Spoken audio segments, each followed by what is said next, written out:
Okay, so let's talk about comparing things that seem, well, totally different. Like, how do you compare a score on a test to, say, an athlete's performance? It feels impossible, right? Today, we're going to dive into this amazing statistical tool that's basically a universal translator for data. It lets us do just that. So let's start with a classic problem. Which score is better here, an 80% on an easy English test or a 75% on a really tough physics test? Now, at first glance, you'd probably say, duh, the 80%. But raw scores don't tell the whole story, do they? What if that English test was a total cakewalk and the physics test was brutal? All of a sudden, it's not so clear. To make a fair comparison, we need more context. And that's the heart of it, the comparison problem. To be fair, we have to understand the world each score lives in, and that means looking past just the number itself.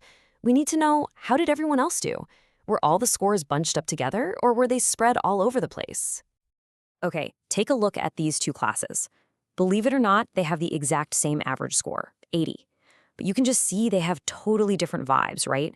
Class A on the left is really tightly clustered. Everyone scored pretty close to each other. Class B, though, is all over the map. It's widely spread. This visual difference, this spread, is the key piece of context we've been missing.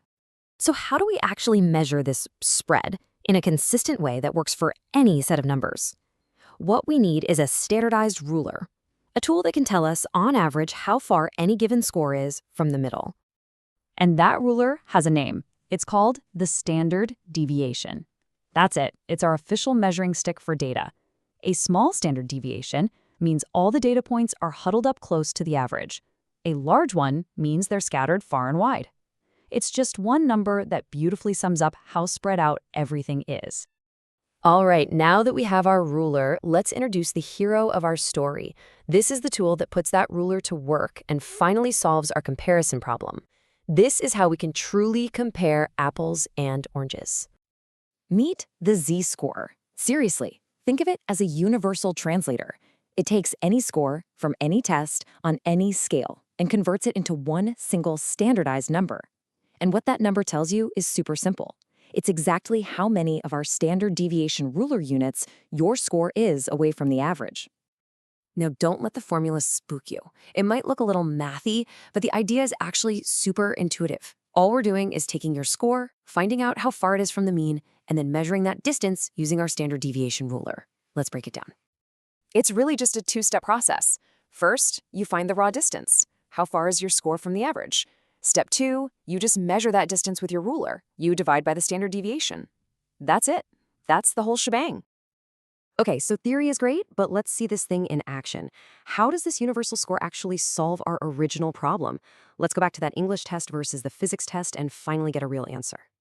So let's just plug in the numbers. For English, your score of 80 was 5 points above the class mean of 75. The standard deviation, our ruler, was 5 points long. So 5 divided by 5 gives you a z-score of +1. Okay, now physics.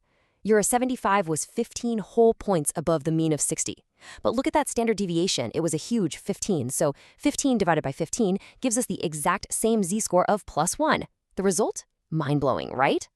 Relative to your classmates, your performance was identical in both classes. And this universal translator isn't just for school tests, not by a long shot. It's used everywhere. You can use it to compare SAT and ACT scores directly, or to see if an athlete today is more dominant than one from 50 years ago, or to spot unusual data in medical trials that might point to a breakthrough. It's incredibly powerful. And this leads us to another really cool use: finding the weirdos in the data, the outliers. A z-score doesn't just tell you if you're above or below average. The bigger that z-score gets, either positive or negative, the more unusual that data point really is. For most data you'll find in the real world, the kind that follows that classic bell-shaped curve, there's a fascinating rule of thumb. Almost everything, we're talking 99.7% of all data points, will fall within 3 standard deviations of the average. So what does that tell you? It means getting a z-score greater than 3 or less than -3 is an extremely rare event. It's like a statistical red flag waving at you. That's why data scientists often consider any value with a z-score beyond that range to be an outlier, something so strange it needs a closer look. And you know, that really is the magic of the z-score.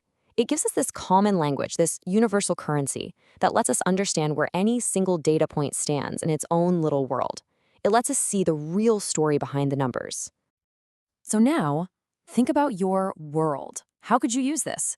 Maybe you could compare your running times on hilly routes versus flat ones, or evaluate different types of investments in totally separate markets. Now that you have this power, this universal translator, what apples and oranges are you going to compare first?